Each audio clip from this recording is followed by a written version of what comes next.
Okay, if you have your computer and I have my mouse pad and I have my tablet, I write on, make notes, you can only have the exact. So Michael said, Stu, I can get up to read. So why do you have to? If you're a writer, I'm a radio guy. I don't really, I can sit back in the back row. Sure.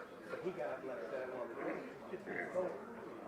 I don't like to complain, but I'm not the only one. There's other people complaining too. Like Kelly Anderson came to the first game and had to stand up. We used to have 100 seats, maybe 30 of that. It's about the size. It's about the size of from there, from that wall to maybe the middle of that panel. That's it. They're really not. They're really not. Because like I said, there was nobody in there for the All-Star game in that room. I mean, because a lot of us, I've only missed 3 games all year. And a lot of us kind of keep track of how they use that room. So then, okay, they put us outdoors for the All-Star game. Okay, but they could build another press box down there by the Nordeca on the same side. Have you ever been in this? Have you gone on a tour of the stadium? There's a room where they can build. When you went, there's a tour they can build add on to that stadium. They build all kinds of stuff in there because they put up a makeshift press box.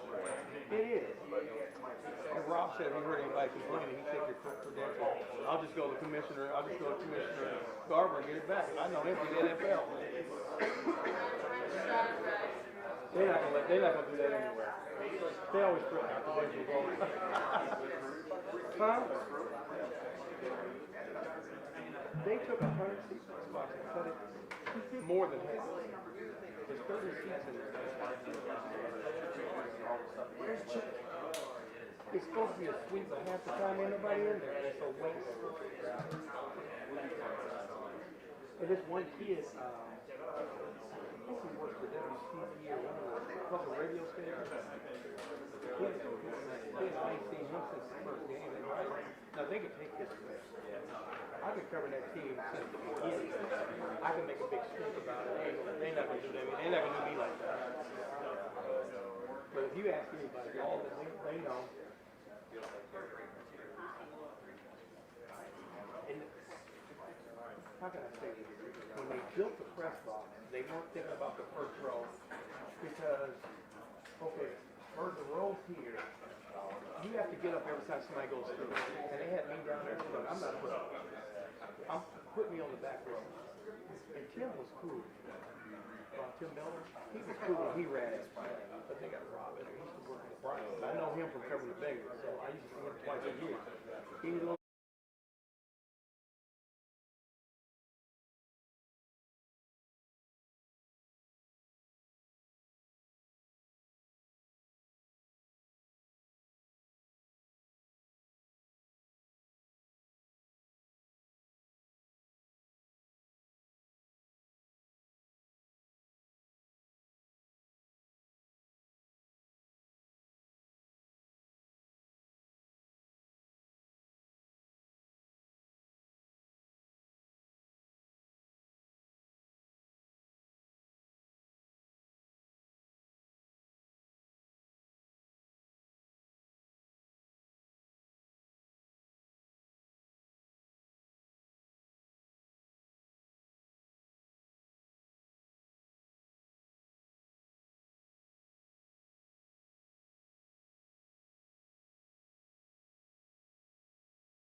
Yeah, before we start, I just want to thank all of our fans who traveled to East Lansing this past week. They were great. You could feel their presence in the stadium. And as we get headed into Big Ten season, I just want to remind all our fans that we do have the best fans in the land, and we are the standard for excellence. And we always handle ourselves in first class, and so excited to see everybody out here on Saturday. And secondly, just want to congratulate Chris Ward, who's going into the College Football Hall of Fame. I'm going to be celebrating him this weekend, and also 3 former Buckeyes that are going into the Ohio State Athletics Hall of Fame: Jeff Logan, Braxton Miller, and Matt Wilhelm. So excited to celebrate their accomplishments here this weekend as we head into Iowa. Thank you very much, Coach. Let's open up the press conference over here to the right, Don Kazari, WVNS. All right, Coach, take a look at Iowa. How much does the competition level go up as you look at them, and how big of a challenge is it? Yeah, huge challenge. This is a challenge for all of us. This is a very good team. They play physical. You guys know who they are. They have not changed their identity in a long time, and they have very, very good coaches and physical players, a veteran team. So, we're going to get challenged in a lot of areas, and this is challenging our whole building this week. We got to have a great week of practice. They're going to be coming hard. They're physical. They're well coached. They're fundamental, and they have an identity. So, we know what a challenge this is going to be this week, and so it starts right here. Well, actually started right after our practice on Sunday, and get in here, watch the film, and then it's going to start here on the practice field. We've got to have a great practice today. Far right, Jeremy Birmingham, the podcast.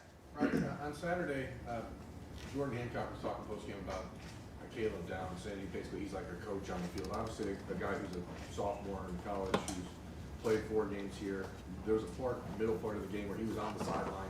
Basically, I could see him coaching up Jordan on the field.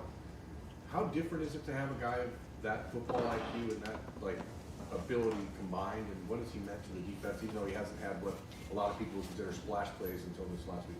Well, I think for the first couple of games, the game got a little bit lopsided later on, so you just don't, you don't see them playing a full game. But that's here now, and Caleb made some huge plays in that, especially in that middle 8 there.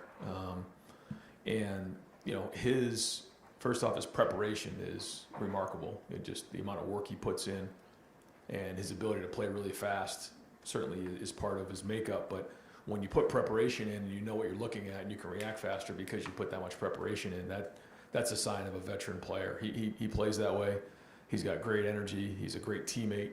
He does communicate well. But even late in the game, he's encouraging the younger guys. He knows what it means to pull along other guys, and he's shown that.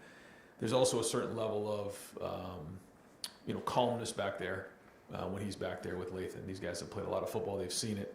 There's no panic. But they're also identifying the things that they got to get fixed. To hear a reminder for the rest of the coaching staff, what's important in recruiting now and how the game has changed. Yeah, it certainly has changed, and you never can quite predict what it's going to look like for everybody's journey. But he's somebody that's certainly since he's even been here in a short period of time made a huge impact on us. Spencer Holbrook, Letterman Road. Ryan, how did you assess the 2 right guards that you were playing on Saturday? Do you think that you guys will come to a conclusion on which one of those 2 could be the permanent guy there? I don't think we're there yet. We'll kind of see how the practice goes. There was nothing on the film that set one ahead or behind. They both graded out similarly. So when that happens, we feel like, if we can, parse out the reps, then that helps both of them play better and stronger in the game. So we'll see how the preparation goes this week and decide as we get closer to the game. Cameron T. Robinson, The Athletic. Ryan, when you look at Iowa, obviously really good defenses, Right. but especially against the run, you look at them up front, what stands out about the way they contain people in the NFL? Yeah, it doesn't matter, what year you watch them. It's, the same guys inside. They play with great technique. They're well coached. They understand how they fit into the defense. Their pad level's low. Their hands are low. They play physical, like you said. They run to the football. Coach Parker does a great job in making sure they understand how they're being attacked. And, you just look year after year, it's similar in terms of the statistics and the production. And they know what they're recruiting there, and they do a great job. So it's a real challenge for our offense this week, and we got to have a great week of practice. Dylan Davis, Delaware Gazette. Right, do you think Sonny Styles is settling at linebacker quite at the rate that you thought he would at this point in the season. I know it's still early, he's still early. Yeah, I think he's made that transition pretty rapidly. You know, that's a big move to go from safety to linebacker, and you're seeing a lot of great things there. But you know, anytime you're doing some things for the first time, you're learning as well. But he's learning fast. And real quick, the last offensive play of the game where you weren't too happy with Julian, was he not supposed to throw the ball there? I guess what happened in that whole thing? If he was going to throw it there, he better complete it. I can tell you that. But you know, those are the type of things that you can't replicate, even though it's late in the game and the score is what it is. Like, you know, we got to learn. We got to push through those things. You got to put that you know, back of your head and learn from those things. So we were excited to get him that rep and learn from that rep, which I know he will. Bill Landis, Kings of the North, and the podcast. Ryan, it seems like every week you guys have kind of layered some kind of change up onto your run game. How do those conversations go with you and Chip and Justin to decide what you're going to pull out a certain week and maybe what you're going to maybe keep on the shelf or something down the road? Yeah, it's constant. It's going on right now. You know, we're constantly going back and forth and trying to figure out how do you put your players in position to be successful. How do you give them enough that, you know, they're doing what they know well, what our fastball is, but also having some change-ups along the way. And when you're playing against a defense like this, you know, you better line up and play and know what you're doing. So it's that back and forth of trying to figure those things out, and I think that's part of the art of putting a game plan together. But ultimately, it comes down to what our players know and what they can execute, and that's what it comes down to. And you know, a couple of those plays were executed well. But, you know, again, you know, bigger challenge, you know, really stout defense this week. So it's going to come down to our guys, you know, winning their one-on-one battles and executing them at a high level. You guys ran a pretty cool play against Marshall where I think you pulled 3 guys. And then I think you ran the same play against Michigan State, but you used a Mecca instead of a second tight end. I'm assuming it's Chip that throws that idea out, or are you just like, yeah, let's try a Mecca there? Or is any part of you like, I don't want to have a Mecca block on Mike linebacker in the hole? It sounds like you're sitting in our meetings. Those are all part of the conversation, and there's pluses and minuses to all. But like for a Mecca to do that, make that block on a linebacker, and then come back and pin, you know, the nickel the way he did, and then he was more excited about that. I don't know if you saw him on the field. He was fired up after that play when Jeremiah's scoring. You know, so he's 20 feet away blocking a nickel.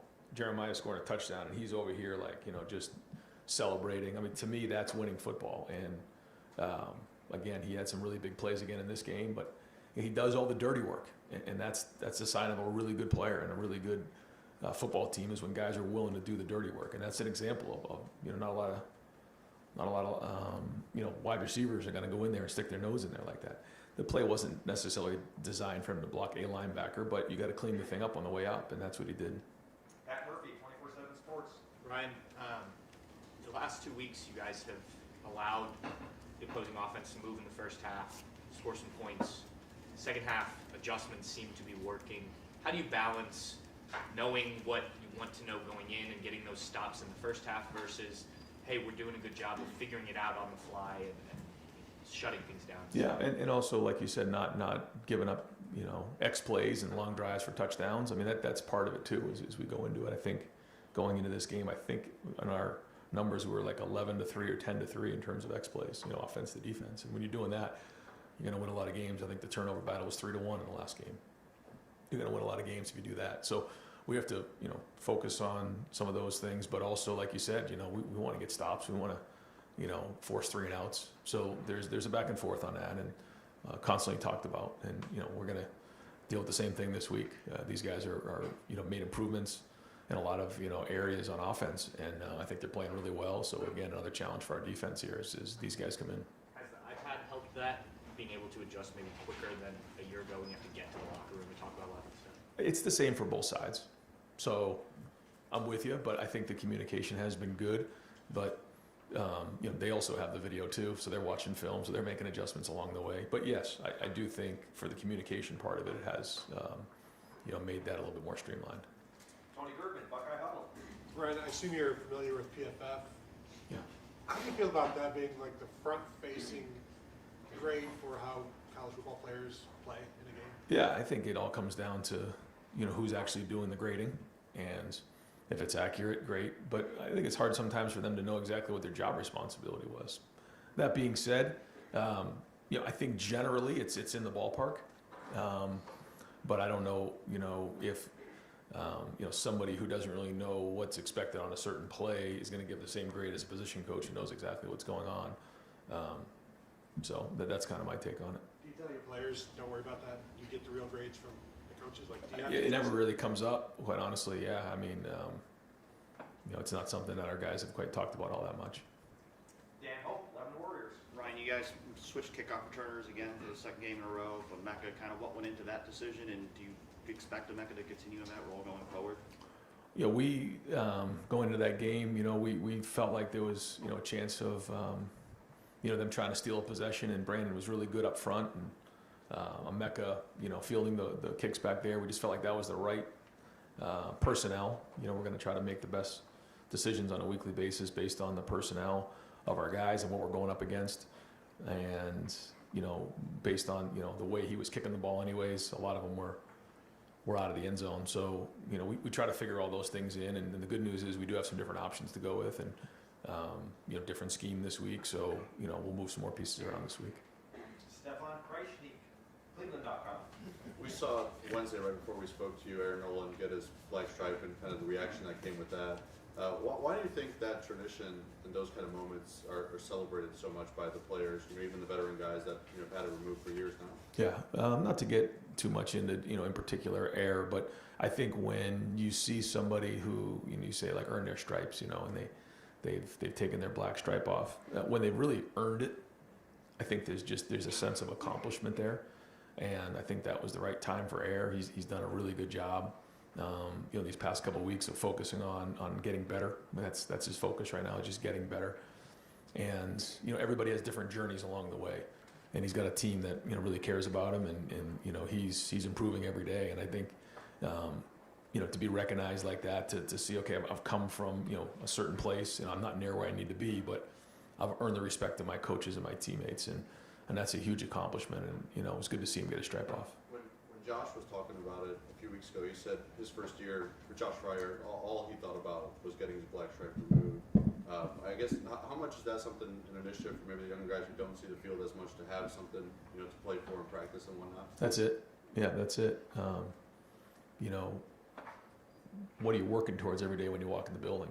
And it's easy when maybe you're not seeing the field very much to get caught into a rhythm of just kind of going through the motions. But these days can be long, but the weeks go real fast, and before you know it, the season will be over, and you got to have something to show for it. You got to see some improvement along the way, whoever it might be. And so you got to maximize every day. And sometimes as a young player, that's not always easy, but we try to find different ways. After Sunday practice, we keep some of the guys out for some extra work who maybe didn't get work during the game. Today, an inside drill, the threes will get their reps in front of everybody, so, but the scout team looks are very, very important as well. And they're going to be even more and more important as we start getting closer, to the end of the season. So, we got to see improvement, but good to see, those guys continuing to get better and having a great attitude when they walk in the building. Joey Kaufman, Columbus Dispatch.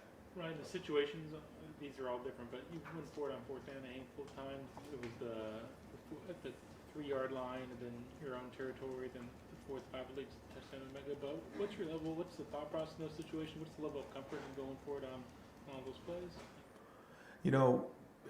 Some of it has to do with where we are on the field. In particular, I'd say that 4th and 5 play. If we were maybe a little bit further in and had a little bit more of a high percentage field goal, maybe we would have taken the field goal at that point. But felt like we were right out of that range, and so. There was a timeout, and we came over and decided that we had a good play. So that's a big part of it as well. You got to feel like you have a good play that you're going to go to.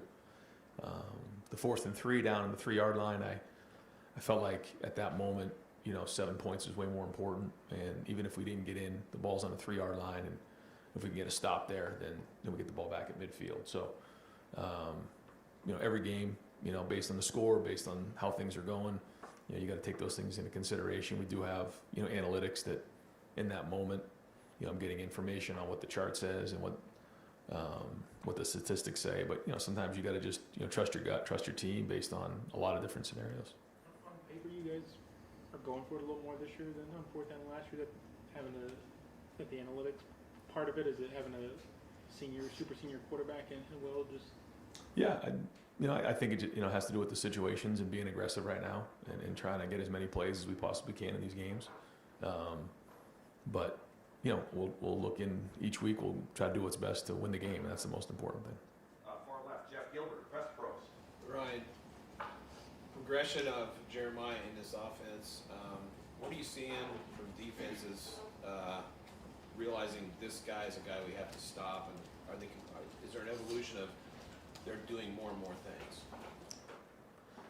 I think that's the tricky part right now is, how much can you do because of all the other things that are going on, and that's the idea of putting stress on defense. But there's no question that people will know where number 4 is when he's on the field. Rob Aller, Columbus Dispatch. Ryan, you said you hold your quarterbacks to an especially high standard. It seems like Will Howard's done everything right. A few mistakes here and there in decisions. To the somewhat untrained eye, it looks like sometimes he locks onto receivers. Is that something that needs to be developed? Do you guys see that? Is that off the mark? And how do you develop that? I don't know.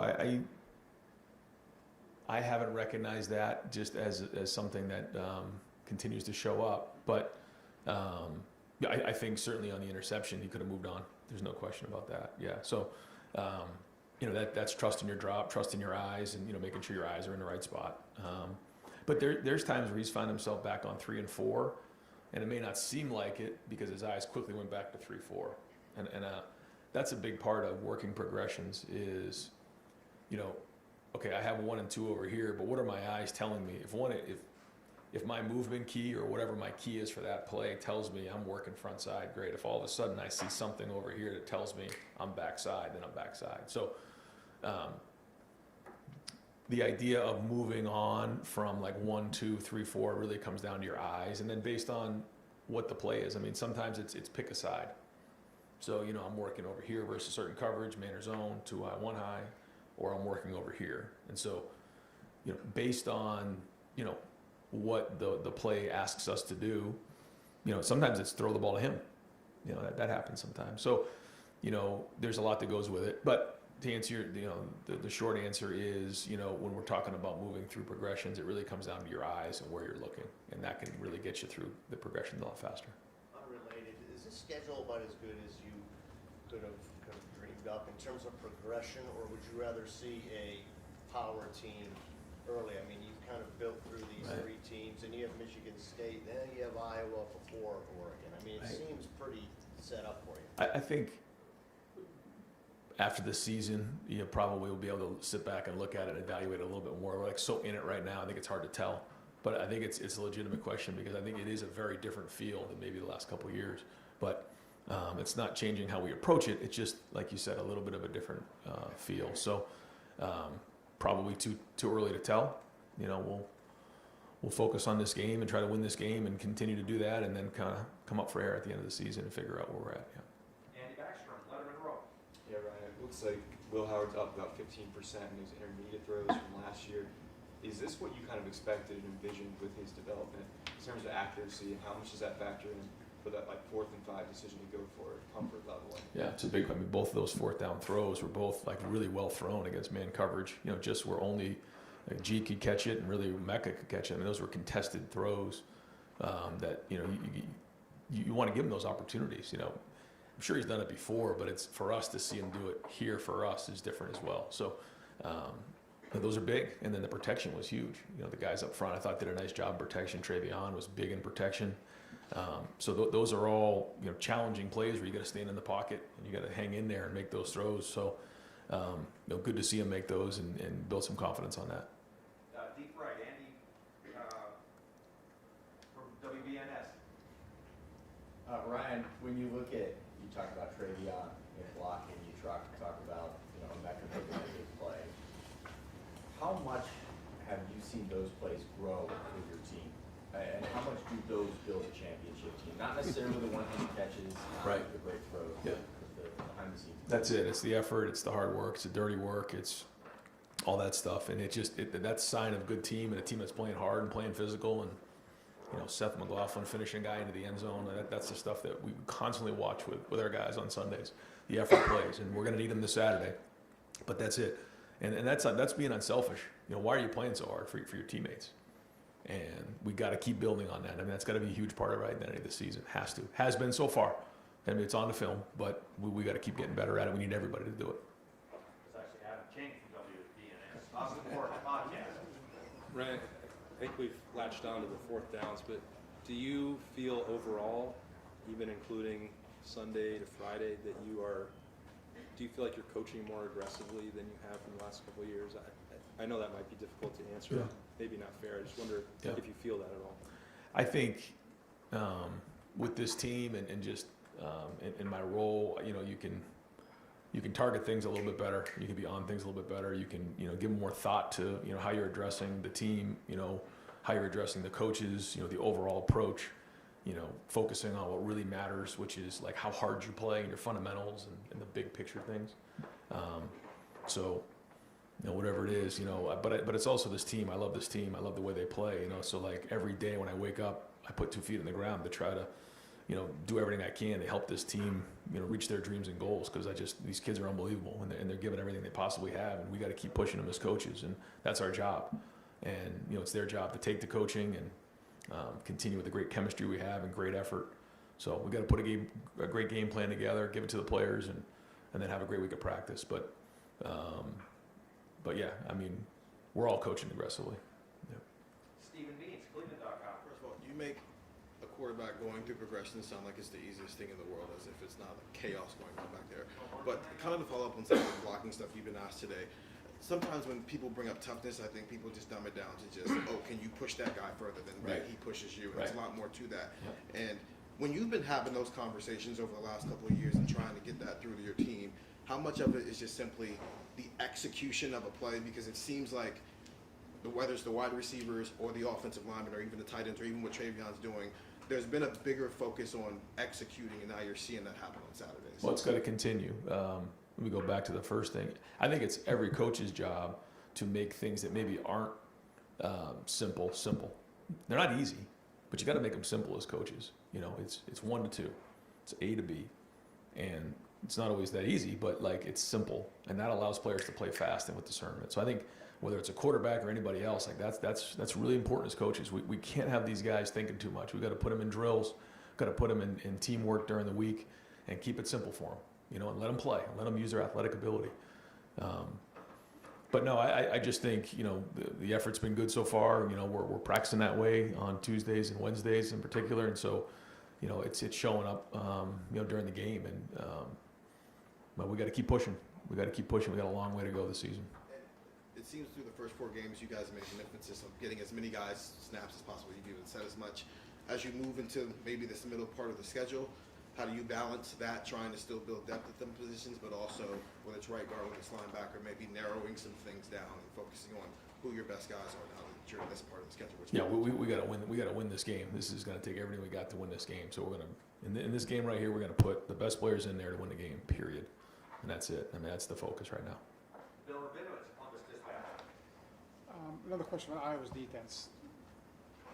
You're right. I mean, I think everyone knows that. You think of Iowa, you think of their defense. Yep. Norm Parker, they've done the same thing. You know, they're not getting 4- and 5-star guys generally. It's a developmental program. Right. What is it about that defense that makes it so hard? Is it just they make you earn everything? Yeah, and you know, they know what they're developing, and they're you know, typically veteran players who have played a lot of football before. They're usually not 18, 19, 20. They're usually older guys. They have some young players in there, but they usually have guys that have matured, and they're physically mature and mentally mature and emotionally mature, and they understand the defense. And this is a great example of a defense coordinator who keeps it simple. Not easy, but it's simple. I mean, it's you know, they know how they're going to get attacked, and so they work those things, and so, you know, they know what their weaknesses are, they know what their strengths are, they know how to protect certain things, and that's, you know, when you have continuity over a certain amount of time with the staff that he has and the way that they do it, and playing complementary football, understanding how you fit in with the offense, defense, special teams. That's what you got. Can you imagine coaching in your 26th year in one place? No. And is it fun for you as a coach, as Nexus Notes guy, to go against a defense like this? Yeah, it's a challenge, but it's going to come down to the players. So we've got to do a good job of keeping it simple and letting them play. That's it. You know, if you start to get into a situation where you're going to out scheme somebody, it's not going to go well against these guys. So we got to keep it simple. We got to let them play. Give them an advantage. In terms of putting them in the situation to be successful. But to say we're going to out scheme Iowa, I think that's not going to happen. You got to play hard. Final questions, Tim May, Letterman Row. Thanks, Jerry. Going back to a little bit of what Austin was asking you and a little bit of what Bill Landis, I know they're connected, but number one, do you think you've thrown enough variety out there the first part of the season for when y'all line up in a 4th and 5, the defense really doesn't have a real grip on what you're about to do? And then number two, when you turn a 4th and 5 or whatever it was into a touchdown, does it feel like instead of throwing a punch, you've thrown a haymaker? You understand what I'm saying? Yeah. I think we're always trying to do that. We're trying to make sure that we can't get narrowed in on what we're doing, and that's by design. But yeah, I mean, there's certain plays in a game, those game-altering plays that you got to make, and we made those plays the other night. That's just the truth. I don't think we always played great the other night, but we made the game-altering plays. We forced 2 fumbles down the red area. The 4th downs we converted on. That goes the other way. It's a different game. That's just the truth. And so the issues are always there. We got to identify what the issues are and get them addressed and get them fixed and keep growing on those things. But you're right. I mean, those plays are the ones that have to be made in the game. We all know how important some of those are, and they'll swing an entire game. So, I think identifying that is appropriate. And one of the, just to follow, do you guys as a staff, I thought staffs used to go over with officials in pregame somewhere what formations you might throw out there that might catch your eye and don't, and it looks like a couple of times the last couple of weeks, y'all have run kind of the same kind of thing, but the official didn't recognize it. The flag was picked up eventually, but do y'all still do those things? We do, yeah. We have after the 100-minute meeting, they come in and we just go over different things, things maybe that, are a little bit different formation-wise, so it doesn't catch them off guard, and any concerns that we may have. Thanks, man. Yep. All right, guys. Yep.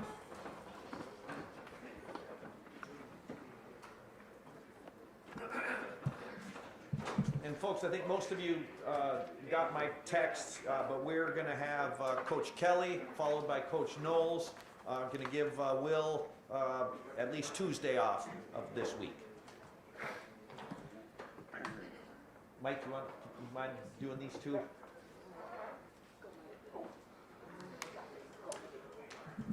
Since I have you too, Friday, 5 to 6 p.m. On the arena floor at the Covelli Center, we will have our Hall of Famers available for interviews. The individuals going into the Ohio State Athletics Hall of Fame. That's 5 to 6 p.m. Friday at the Covelli Center, and then you're welcome to stay for the event as well.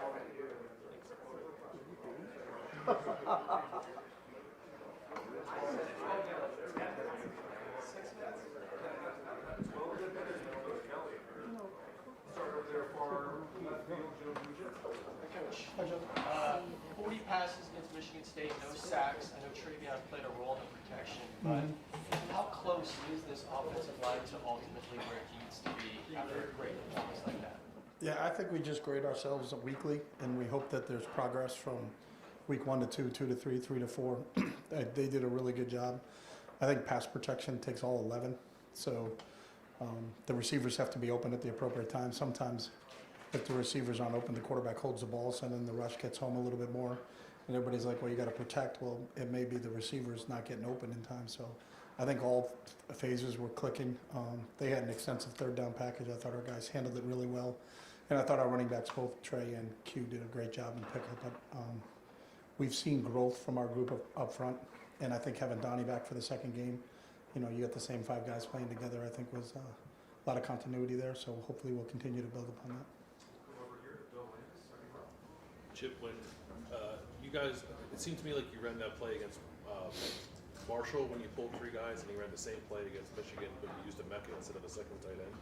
How do you decide week to week how you're going to layer on change-ups to the run game, how you might just tweak the personnel, even if the play might be similar to something you've done? I think every decision we make in terms of how we're going to do things is based upon what the defense of that week shows you, because it may have worked against Marshall doing it this way, but it's not going to work against Michigan State doing it the same way. So how do you run plays and make sure that they're successful? So that's what the extensive game planning is during the week, you know, from starting on Sunday through game, you know, what's the best way we can give our guys an opportunity to be successful. So, you know, we spend a lot of time watching film, studying it, and trying to put our guys in positions where they can make plays. So, you know, I think sometimes you get that, well, you ran this play against those guys, how come you don't run it again? Well, because maybe the defense has changed or the personnel has changed. So, but if you can run some similar plays with different personnel, that's always beneficial to you, because I think the core 5 guys up front still have an understanding of what you're doing. It's the best defense you've faced so far, maybe the best you've faced all year. It's the Big Ten.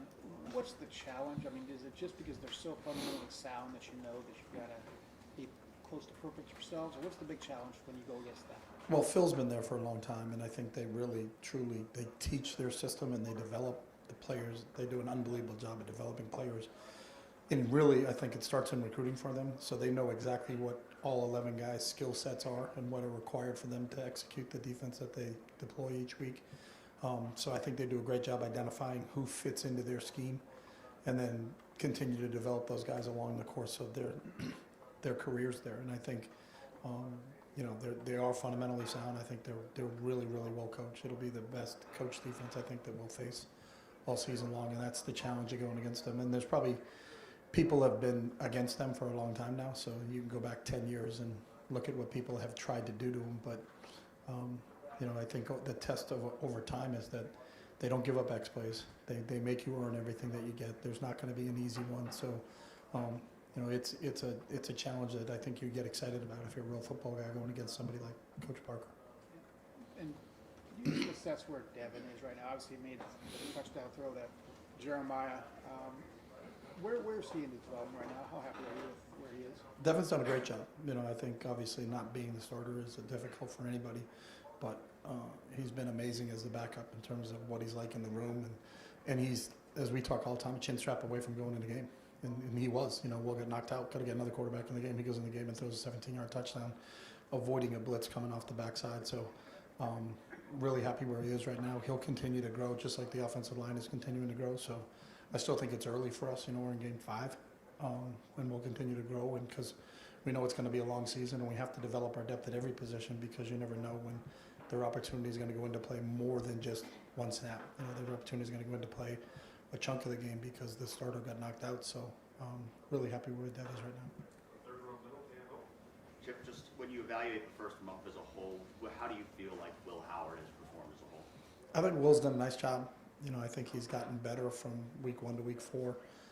I think he has a better grasp just because he's got live reps. You know, the toughest position to play in football is quarterback, just from a practice standpoint, because they don't get hit in practice. So I think they can get a false sense of security. You know, if you go, no matter where you go, in college and professional football, the quarterback doesn't get touched in practice. So the game is so much different for the quarterback than it is for any other position. But I admire Will's toughness. He stands in the pocket. He can see things. Very rarely does he make the same mistake twice. I think he learns from every experience when he's out there. We have really good conversations in between drives when, hey, this happened. You know, if it comes back and that look comes up again, he doesn't do what he did the play before. He moves on to it. So I think he's done a good job protecting the football. You know, we never want to turn it over, but he's been really good from that standpoint so far in the first 4 games. So his completion percentage has gone up in every game. So excited about where he is there. You know, if we continue to complete the ball at a high 60-70% rate, then I think we're being really successful and efficient in the pass game. He's used his legs a little bit. You know, I think that's one aspect that I think he's good at it, but it just depends on how defense are defending us if he has to do that. So Will was talking after the game about, well, there were still some things that we really wanted to get you that we were excited about, and the opportunity didn't present itself. And I know Bill was asking about game plan specific stuff. When you look big picture at your offense and the playbook, how much have we seen? How much more is there at your disposal as this goes forward? There's always more at the disposal, but I think it's what is applicable in the game that you're playing. You know, I think you have a course of X amount of plays over a season, but then that's cut down for what you're doing that week, because you can't practice all those plays during a week. And then even the plays that you practice during the week, you don't get called in a game because that specific situation may have not come up in that game, you know. So, you know, as you go through it, sometimes you find yourself in the red zone more than you thought you were going to be in the red zone.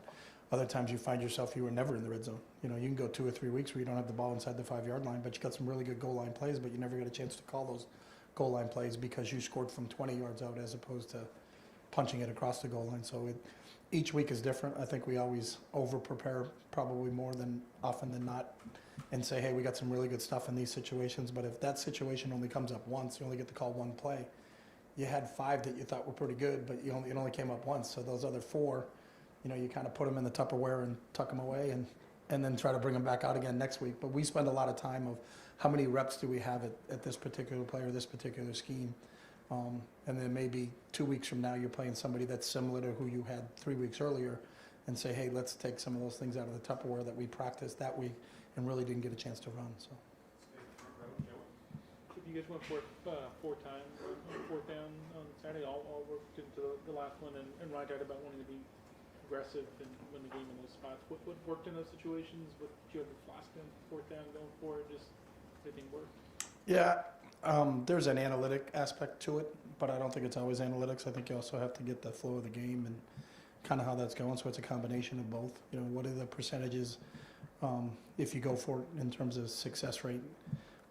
But also you have to factor in what does that do to our team if we don't get it? You know, I think everybody is always, hey, we're all in, we're all in. Well, you're playing poker and you're all in and you only have a pair of 2s. You know, they may have a better hand than you, and that's where the situation is. You know, it's easy to sit there and say, 4th down, you should go for it all the time. Well, that's not necessarily the case. But I also think you always have to think about how is your defense playing at the time, and are we willing to put our defense on the field right now if we don't get the 1st down? So that's part of it. And then we have certain packages based on down and distance that if we get to a 4th and havoc situation, then we're going to dial these plays up. So I think our players are really comfortable because we're calling something that they've practiced and run a lot. Chip, listening to you talk about Will Howard, then sounds like there's much more he can do right. But there's always room for development. What would you like to see him develop? Complete every pass. I mean, that would be one. Jared Goff did it last night, right? I think he went 18 for 18. So, and then Amon-Ra St. Brown went 1 for 1. So they were 19 for 19 as a team. So. What about?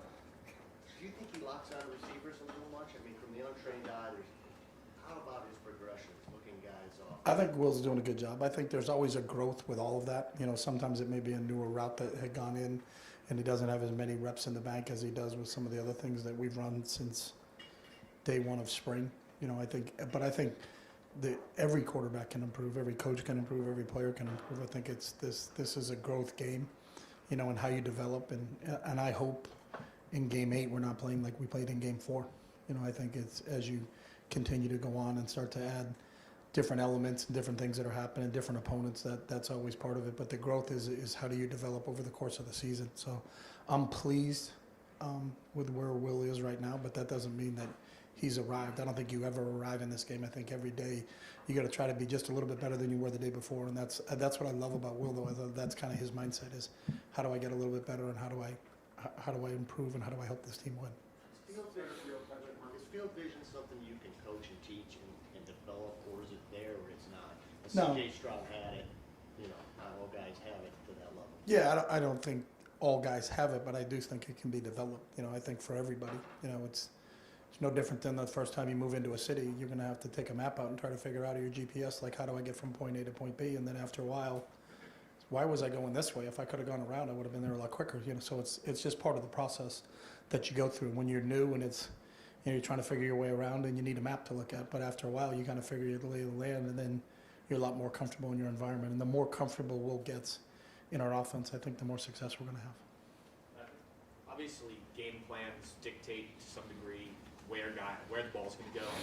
When you guys have as many weapons as you do you find yourself as you in the build up to the game?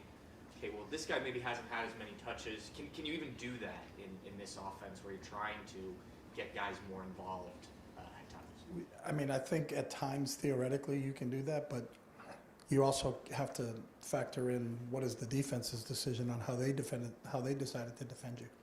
You know, we're not I mean, people can say we're not going to let you run the ball. Well, then we have to throw the ball.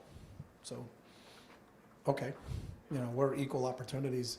It doesn't matter if you run the ball across the line, across the goal line, or throw the ball across the goal line. It still counts as 6 points. So, you know, we're not caught up in it. It has to be totally balanced and 50-50 run pass or whatever it is. It really is. It's indicative of what they're doing. And if we can kind of figure out what they're doing and get a really good beat of what they're trying to take away, then you are. You know, and there's sometimes you plan things going into a game and saying, hey, if I was defending us, this is how I would do it. And then when you get into a game, they're like, they're not doing that. All right. Well, then we need to take advantage of that. You know what I mean? So we talk about it, and we want to be balanced, and I think we're pretty good at distributing the ball through. But there are some games where the tight ends may catch the ball more than the running backs catch the ball. That's just the nature of how the game kind of expressed itself, you know. But we have specific plays where we think we're trying to get the ball to them, but we're never going to force it. You know, if they're going to double cover a guy, then they double covered a guy. If they've double covered him, then someone's singled. And that's the beauty of having as many weapons as we have, is if you're going to double one guy, then that means somebody else isn't. You can't double them all.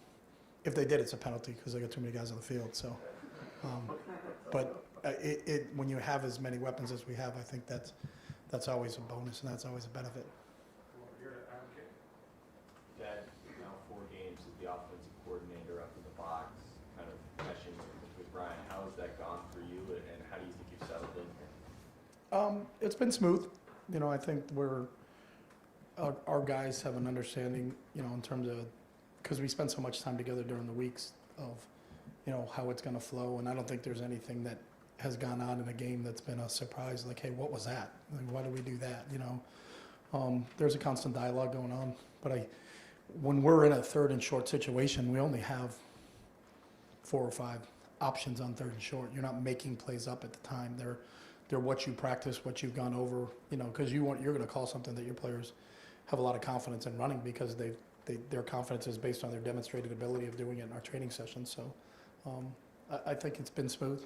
You know, we haven't really faced a ton of adversity on the offensive side of the ball. So I think that's really when, you know, it'll show. But I'm confident that our communication systems and our protocols that we use right now are solid. Was there any sort of feel like a little better as an offensive coordinator maybe than as a head coach this season? I missed the first part. Was there anything you'd like better being an offensive coordinator that surprised you as opposed to being a head coach? You can go to the bathroom between series if you have to. It's about the only difference, I think. It's always kind of tough. Coach Coop can tell you that on the sideline. It's really difficult to say, hey, I'm going to leave, you know what I mean? But there's a bathroom upstairs by the booth, so if need be. Obviously, you have a lot of players that are big weapons, as Pat was talking about. Is there a worry or a risk sometimes of getting too far over the skis, being aggressive, knowing that you have almost like get out of jail free cards like Jeremiah Smith out there that you can just throw it up to? Or, you know, Ryan was talking about trying to out scheme against a guy like Phil Parker, and you're saying, you know, you enjoy that challenge. But is it sometimes hard to dial it back when you have guys that are that explosive? Yeah, because it's not.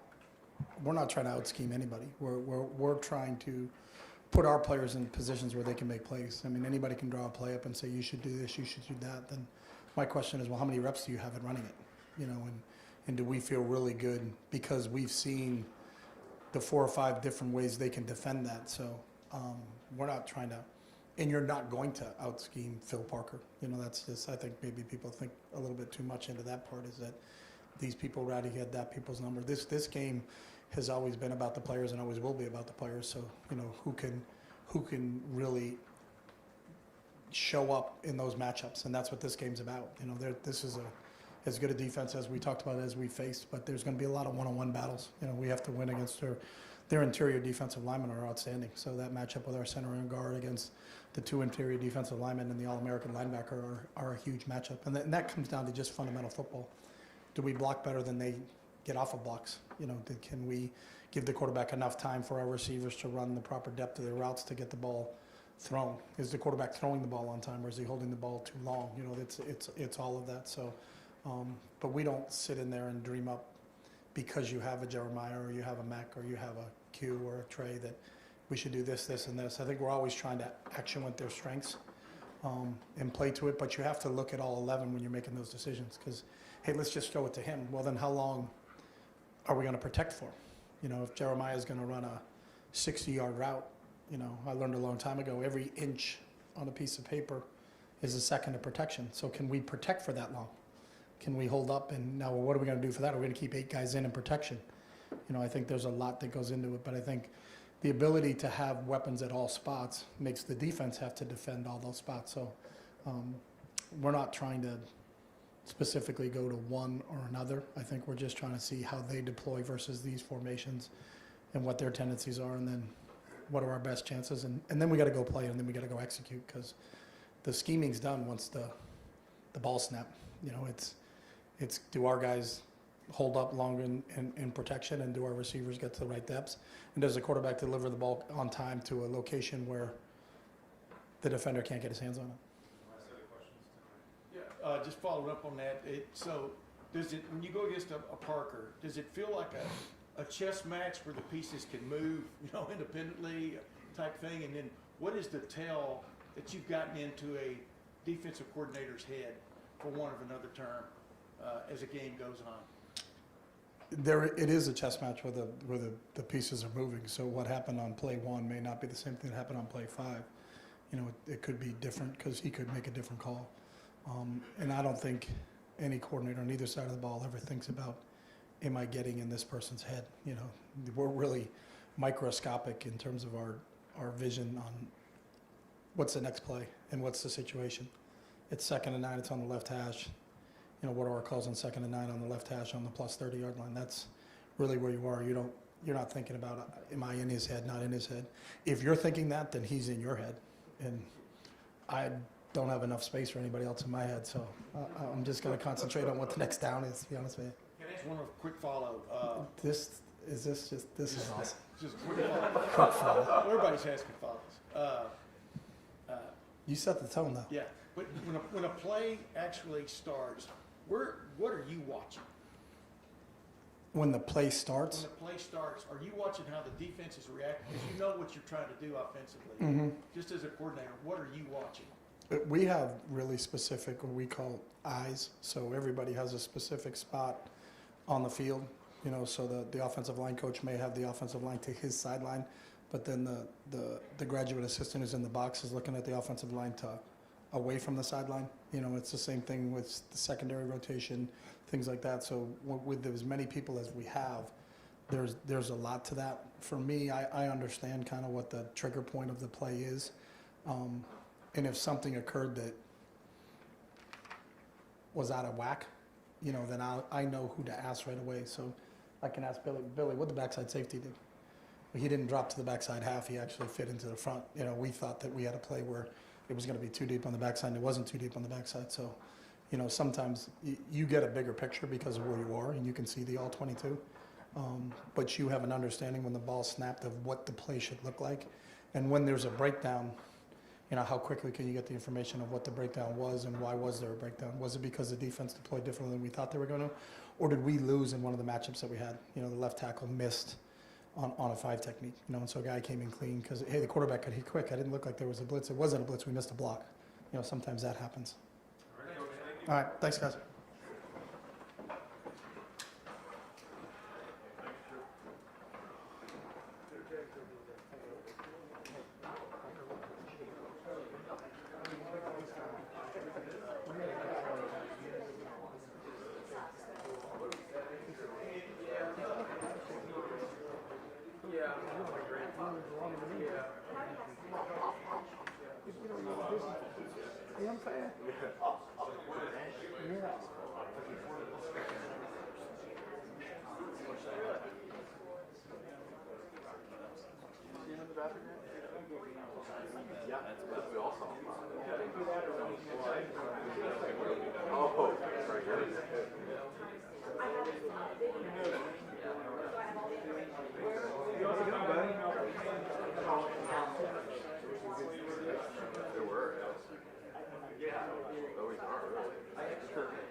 Well, the email literally said, why don't you never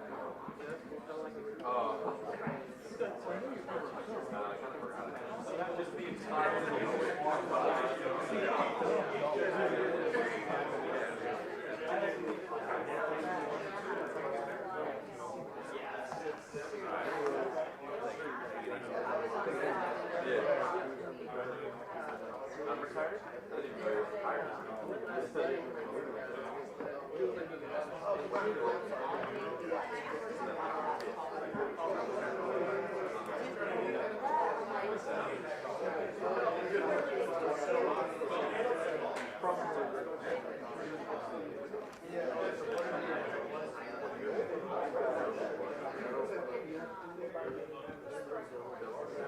So I can submit this video and say, this is 12 minutes of coach calls.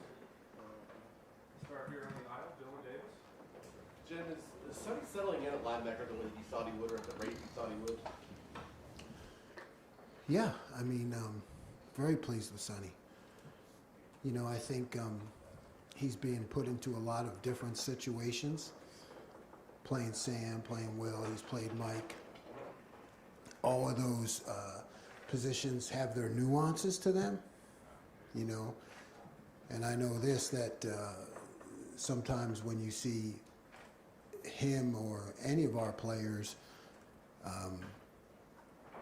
not, you know, being off on a play or looking like they're out of position, I mean, that to me goes back to me and training and coaching, right? I mean, there are so many details to these things that anytime a play goes wrong, and our players know this, I tell them, you know, all your bad plays are on me, all your good plays are on you. So when I look at a play, you know, I say, okay, he should have done this. But then I have to look at myself, and you have to say, how many times was he in practice put into that position versus that play? I mean, that's how, you know, that's how you have to be accountable, I believe, as a coach, because we have really good players and really good kids, and Sonny is one of them. Meaning, you know, like they're good and they listen. So when you have that combination, then it goes back to coaching. So I would say that, you know, Sonny in particular, one of those guys, I mean, he's employing a myriad of different techniques, you know, playing kind of all three of those positions.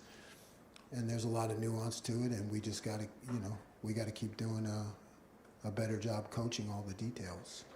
Third row over here, Andy Harris. Yeah, sticking with Sonny, you know, you had safeties transition to linebacker in the past, Malcolm Rodriguez.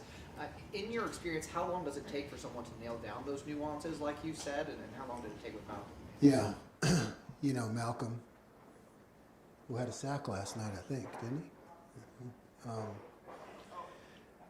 I didn't see it. I was watching video, but somebody texted me about it. Yeah. Oh yeah. It's a good question, but yeah, I mean, Malcolm, I think was, you know, he was on his the top of his game in year 3. You know, I think Sonny and Malcolm are a little different. You can look at them and see that, but you know, so, and plus at Ohio State, we don't have time for year 3, you know, so Sonny's in an accelerated program. That's all I can say, you know, and it's just going to keep getting better. Yeah, Jim, what differences do you maybe notice between the Iowa offense that you saw in 22 and this Iowa offense, and just what kind of challenges does Caleb Johnson pose, especially? Well, yeah, I mean, they're just doing a great job of creating seams for him, and he's fantastic back, you know, downhill break tackle. So, you know, I just see, you know, that they're creating formations and ways to make it hard on the defense to maintain your proper position, and then, you know, they get guys out of whack formationally, and then he's able to crease it. We'll go right here in the aisle, Bill Hicks. Jim, when you guys decide to play 3 linebackers, is it automatic they're in 12 personnel, we're playing 3 linebackers? Is there more nuance to it? And then how, I guess, what are the conversations like when you decide to pull a guy like Jordan Hancock off the field? Because he just seems like he's one of your better players.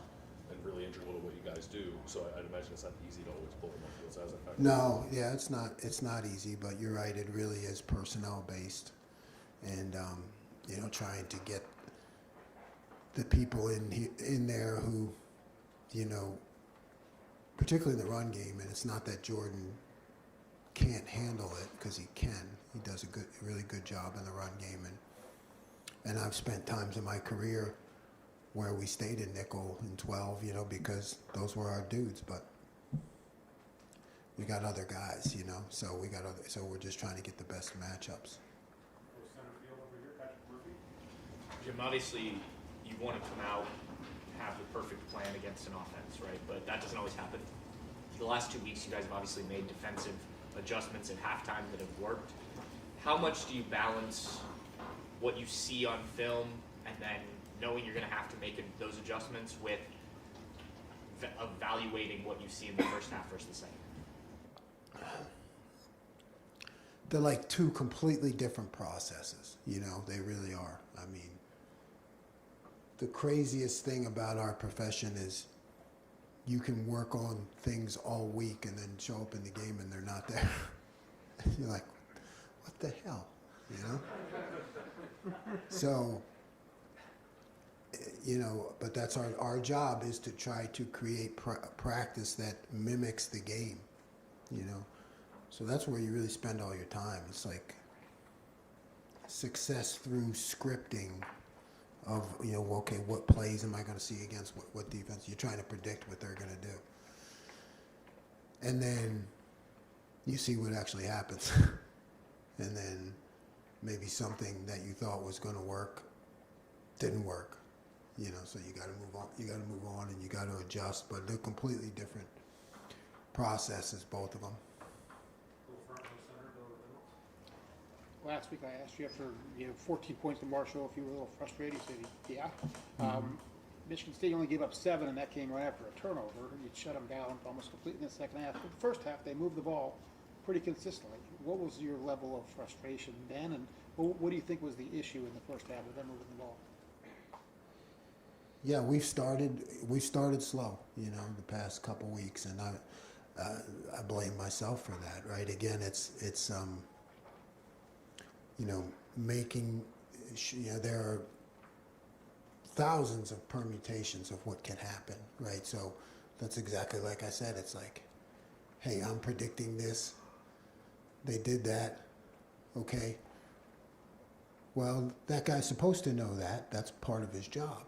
But then you go back to, well, how many times did I really practice that? You know, how many times did I show that guy that technique versus that play or that route?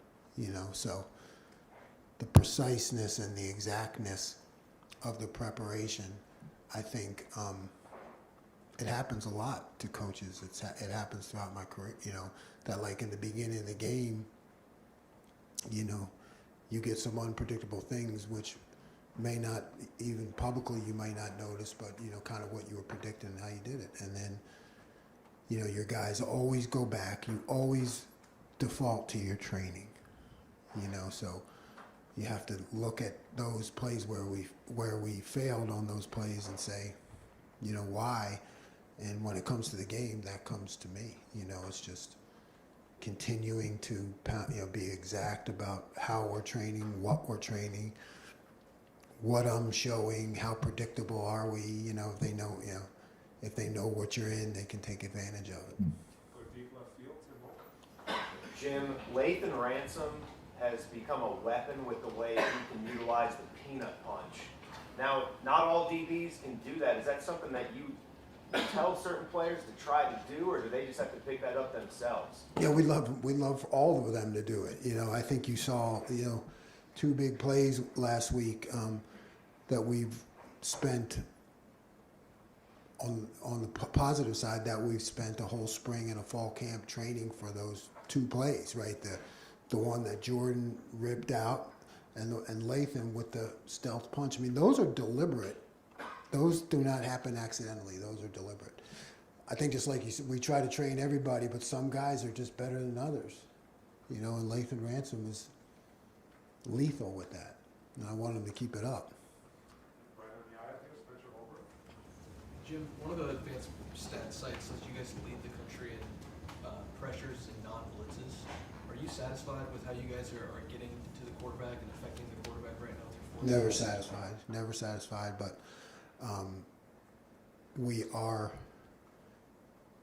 you know, they are executing what's called though, yeah. I think, you know,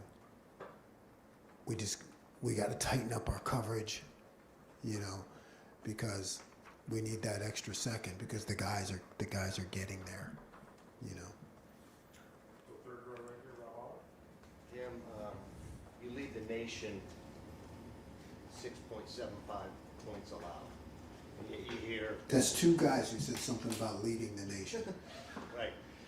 Both you guys get it. That's the point, and yet you. It's rat poison. It's rat poison. And yet you are hearing what's wrong with this defense. Have you ever had a defense? Who's I'm hearing what? What's wrong with it? Well, you're even saying like we could be better here. Oh yeah.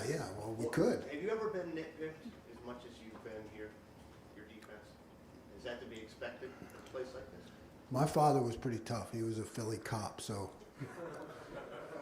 I got more than nitpicked. I got nit-whacked. You know, so I'm used to it. I'm used to it. What would it take to be satisfied? You said not satisfied, not satisfied. 0 points, under 100 yards a game, 4 turnovers, score twice on defense. That'll be fine. Then I'd be satisfied. We'll hold you to it. Okay. Jim, what did you like about the 3 linebackers the set that you put out early against Michigan State, and how do you want to see that grow or evolve, especially this weekend against this one? Yeah, I like the fact, you know, that they all can work together.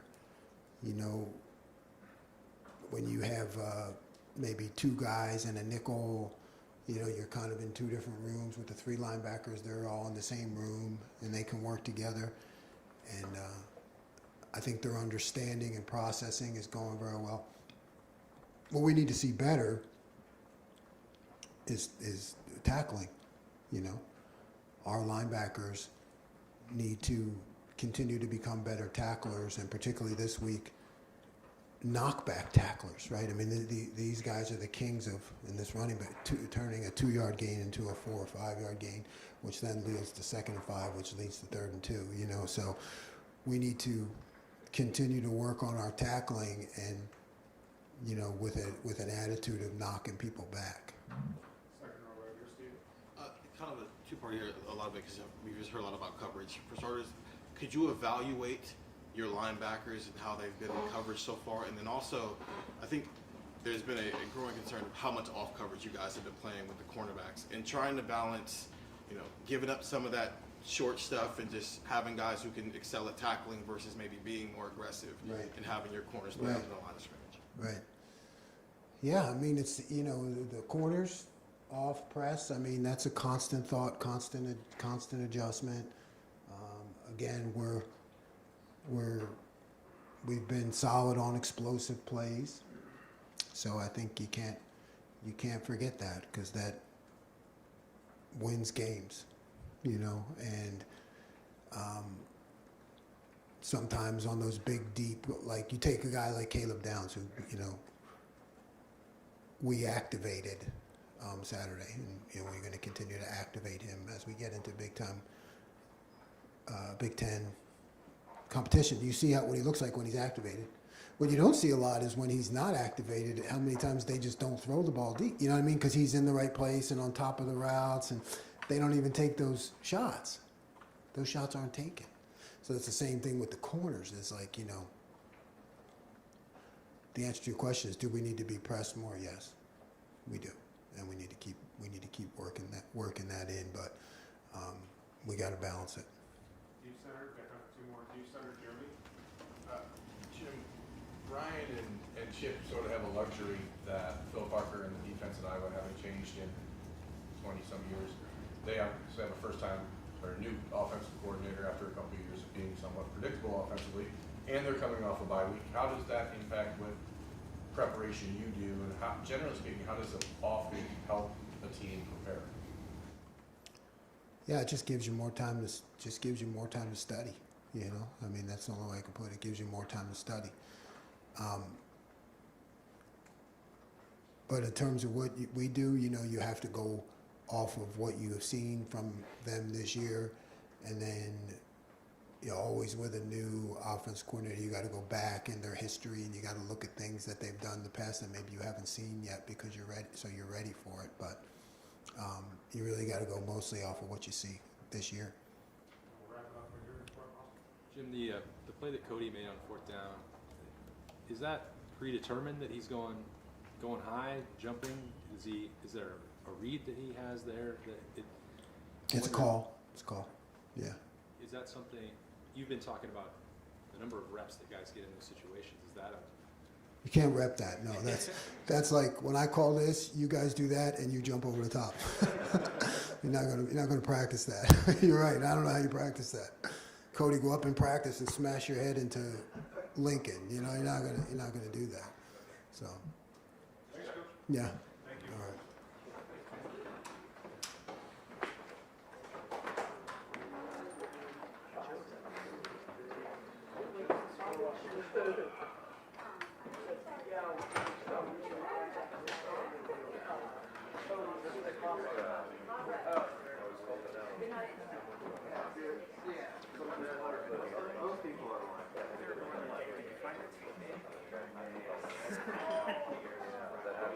That